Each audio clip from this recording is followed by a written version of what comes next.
Hi, this is Paul Sanneman, founder of Contractor Staffing Source. I'm with Jason Radford of Radford Building Company. That makes sense. You named it after yourself.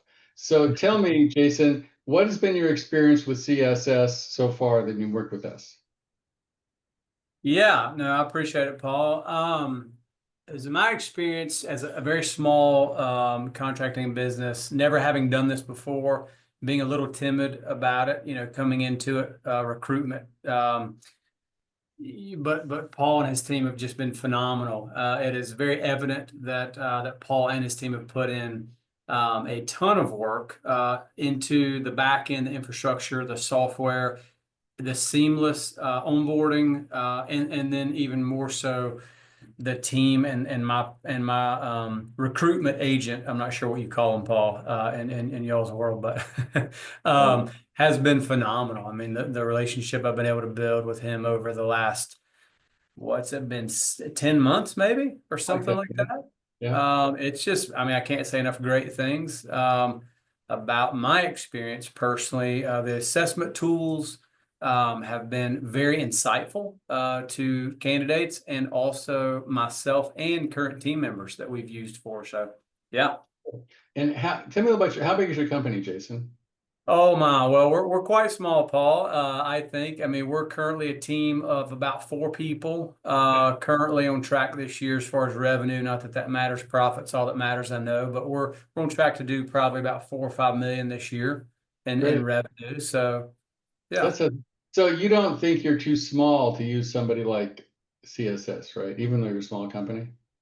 Yeah, no, I've learned, and I know you've said very well that, one of the biggest things that businesses get wrong is they don't invest in recruiting, right? They don't have their bench built out. And so I think that was one of my fears coming into it, Paul, is that I don't need to recruit, like what do I need this for? And I've learned, in fact, one of the guys I have on board now came, connection from that effort that we were making. And I've got another meeting tomorrow morning with someone that came from this effort. So I'm learning the value. And also what I'm seeing is how long it takes.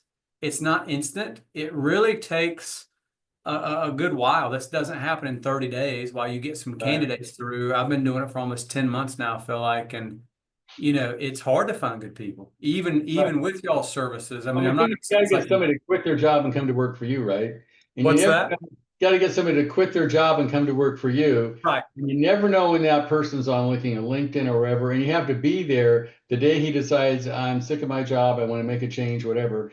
You can't, some people think, well, I just, advertise when I need somebody and then I'm done. It doesn't work the way. So you've learned the lesson, you need to be recruiting all the time, right, Jason? Yes, I have, because I think if I waited until I needed somebody, put an ad out there and just give it 30 days and hope it works. Now I'm scared that would never work.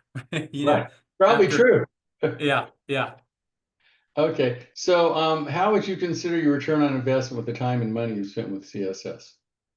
Yeah, I mean, I think we're early into it. I would still say I see the value as a small business. I can't negate that it is an investment, and it's a sizable investment at that for a small company like us. But I think the value is definitely still there. Of course, I think if you're a larger company and you're bringing on 4, 5, 6 people a year, constantly, Right. then the value 100%. And it's not that there's not value. It's just when you're a small business, Well, I mean, I appreciate that, Jason. A lot of small businesses are going too small to use somebody. But actually, have 500 clients. I think the average one has like 3 to 8 people. So you're right in our wheelhouse. Yep, Well, yep. so you would recommend CSS to other contractors, even your size? Yeah, absolutely, I would. Okay. Well, thank you for your time, Jason. I appreciate it. You got it, Paul. Thank you.